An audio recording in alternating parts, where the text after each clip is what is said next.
Wadidaw, halo Leo, berjumpa kembali dengan marga anime di sini. One Piece Chapter 1117 kembali hadir bersama kita semua dengan judul chapter Mo. Kata Mo mengarah ke kata atau pesan terakhir dari Dr. Vegapunk sebelum siaran Denden Mushi berhenti. Baik, tanpa berlama-lama lagi, mari kita lanjut berlayar. Dimulai dengan menampilkan lanjutan cover story anak Oni Yamato volume ke-7 dengan judul Yamato mengunjungi Nekomamushi dan Hyogoro the Flower di ibu kota bunga. Kemudian cerita utama chapter 1117 dimulai dengan memperlihatkan berbagai reaksi dunia setelah mendengar pernyataan Dr. Vegapunk di chapter sebelumnya, di mana di chapter ini diperlihatkan kemunculan kembali bajak laut Don Creek di Pulau Hachinosu atau Pulau Bajak Laut markas Yonko Kurohige bersama Gin dan Pearl. Wadidaw, mengejutkan. Gin akhirnya benar-benar menepati janjinya untuk datang ke Greenland atau New World. Kemunculan ini adalah kemunculan pertama mereka setelah puluhan tahun lamanya. Tampaknya saat ini bajak laut Don Creek berada di bawah kekuasaan bajak laut Kurohige. Tidak sabar bagaimana marga anime untuk menunggu atau diperlihatkannya reuni antara Sanji dengan Gin.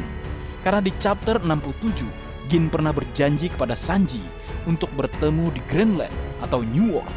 Apakah mungkin Sanji akan bertemu dengan Gin saat bajak laut topi jerami bentrok dengan bajak laut Kurohige? Menarik untuk ditunggu. Kemudian adegan berpindah ke Pulau Jaya memperlihatkan Mont Blanc Cricket dengan aliansi Saruyama bersiap untuk menyelam dan mencari keberadaan reruntuhan di bawah laut. Wadidaw, tampaknya mereka juga akan bersiap untuk mencari tentang sejarah dunia yang telah menghilang atau telah tenggelam. Menarik bukan? Lalu di halaman selanjutnya, adegan kembali berpindah, tepatnya di rumah sakit, tempat anggota SWORD berada, di mana terlihat Koby terbaring di tempat tidur dengan tubuh penuh luka. Dan di chapter kali ini juga diperlihatkan kemunculan kembali bajak laut Disdrake atau Kapten SWORD setelah perang Onigashima berakhir. Kehadiran Disdrake ini membuat marga anime bertanya-tanya apakah Hawkins berhasil melarikan diri setelah perang Onigashima berakhir, karena Disdrake dan Hawkins terakhir kali diperlihatkan dengan kondisi sekarat di chapter 1052. Kemudian berlanjut, kita juga diperlihatkan Prince Grus yang berbicara tentang pesan dari Dr. Vegapunk. Dia mengatakan bahwa hal tersebut menghasilkan kesimpulan yang meresahkan dunia. Kujaku yang berada di sebelah Grus mengatakan bahwa saatnya untuk kita, angkatan laut, untuk bertindak. Lalu panel juga memperlihatkan Smoker sedang mengendarai Bellower Bike untuk menuju lokasi Koby berada. Kedatangan Smoker ini dapat menarik kesimpulan jika angkatan laut telah mengetahui tentang nasib yang menimpa Vice Admiral Monkey D. Garp di Pulau Hachinosu.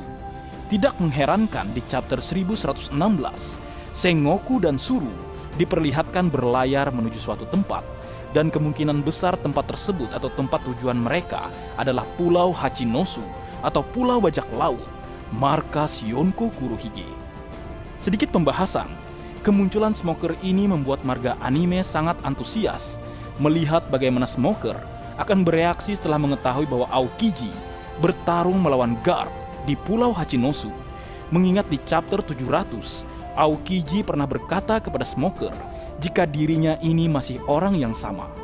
Hal ini akan mengguncang Smoker, mengingat mereka berdua merupakan teman sejak dulu, atau mungkin Smoker telah mengetahui bahwa Aokiji memiliki niat tersendiri atas tindakan yang dia lakukan di Hachinosu. Menarik ditunggu. Kemudian adegan berpindah ke Pulau Egghead, memperlihatkan kemunculan Gorose Nasujuro di Labo Fest setelah penghalang Frontier Dome terbuka, di mana di chapter kali ini diperlihatkan Gorose Nasujuro akan bersiap menghancurkan Tausan Sani dengan tebasan pedang miliknya. merasakan ancaman mendekat, Jinbe sang kasatria lautan yang berada di dekat dengan Sanigo kemudian melemparkan Roronoa Zoro ke arah Nasujuro menggunakan teknik baru dengan nama Jujutsu Fishman Karate Kata Guruma.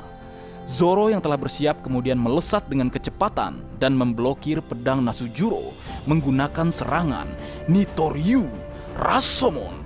Efek dari serangan tersebut membuat pedang Nasujuro dan Zoro menciptakan kilatan hitam dan kobaran api di pedang Kitetsu milik Roronoa Zoro. Di sini kita diperlihatkan reaksi dari Gorosei Nasujuro setelah merasakan pedang Kitetsu milik Zoro.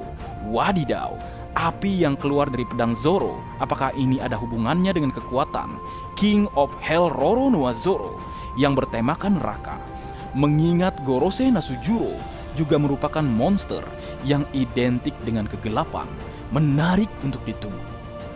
Kemudian setelah efek tebasan tersebut, Roronoa Zoro kemudian berdiri bersama Jinbe dan berbicara kepada teman-temannya. Nami, pergilah dengan Sanigo terlebih dahulu. Aku dan Jinbe akan menyusul kapal nanti. Wadidaw, tindakan dari Roronoa Zoro. Apa boleh kita sebut tindakan dari wakil kapten dari Roronoa Zoro? Di sini Zoro juga memerintahkan Jinbe untuk tinggal bersamanya. Hal ini tentu menyenangkan bagi fans Zoro ketika disebutkan bahwa dia wakil, tapi yang pasti dia adalah orang kedua. Kemudian pertarungan yang ditunggu-tunggu, Roronoa Zoro dan Jinbe melawan Gorosei Nasujuro akan terjadi di chapter berikutnya. Tidak sabar melihat chemistry antara Roronoa Zoro dan Jinbe, dan marga anime yakin mereka berdua akan memberikan perlawanan yang cukup hebat melawan Gorosei Nasujuro nantinya, mengingat keduanya merupakan petarung utama.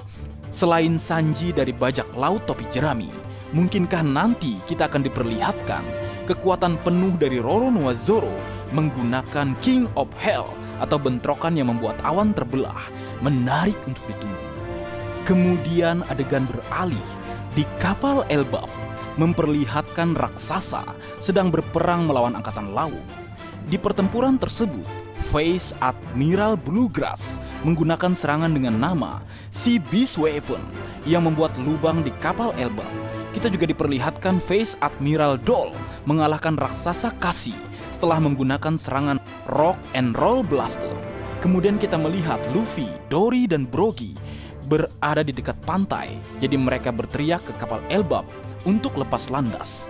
Luffy bertanya-tanya kemana perginya Warcry karena dia berhenti mengejar mereka. Tampaknya hampir semua kru telah mendekati kapal Elbap, dan Nami beserta yang lainnya juga telah menuju ke sana. Hanya Jinbe dan Roronoa Zoro yang masih tertahan hingga saat ini. Menarik. Kemudian adegan berpindah memperlihatkan halaman manga yang sangat epik, menampilkan Gorosei Saturn, Mars, Jupiter, dan Warcry kini mengelilingi robot raksasa kuno menyerang Iron Robot atau robot raksasa kuno dengan sangat epik.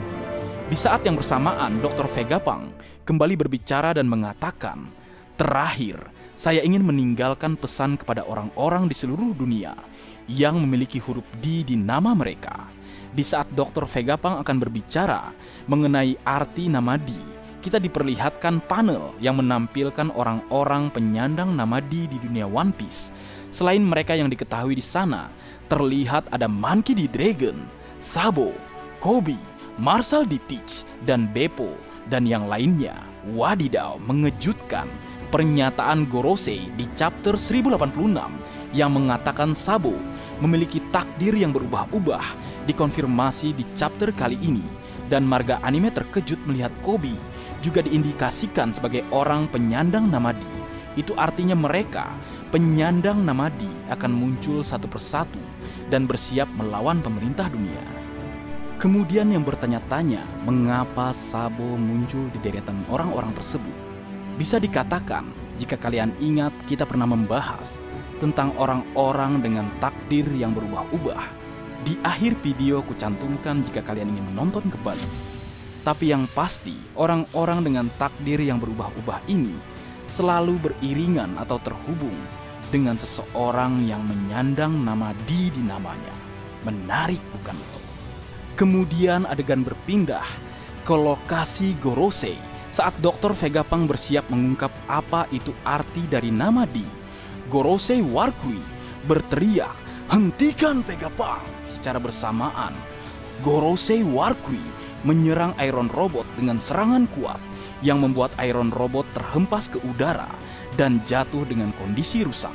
Secara bersamaan, siaran Dr. Vegapunk saat dirinya akan mengungkap apa itu arti dari nama D.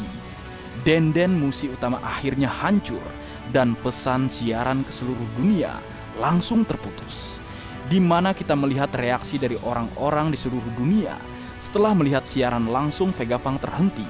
Morgans dan Pipi terkejut dan bertanya-tanya apa itu D dan kenapa pesan tersebut terhenti. Lalu di panel terakhir kita diperlihatkan Pangyong berlutut gembira dan berkata, "Haha, berhenti, aku akan menjadi seorang Tenryubito." Dan One Piece chapter 1117 ditutup dengan informasi minggu depan tidak libur. Mantap! Dan kata terakhir dari Dr. Vegapunk tentang orang-orang dengan nama di nama mereka adalah terputus ketika dia mengatakan sebuah kata, "Mo." Apa itu kira-kira, Leo? Baik, mungkin segitu dulu yang bisa aku bagi bersama kalian, Leo. Semoga kalian terhibur dengan apa yang aku buat dalam kesempatan kali ini. Terakhir, jika ada kesalahan dalam pengucapan atau hal yang menurut kalian kurang pas atau kurang tepat, Marga Anime memohon maaf yang sebesar-besarnya. Seki!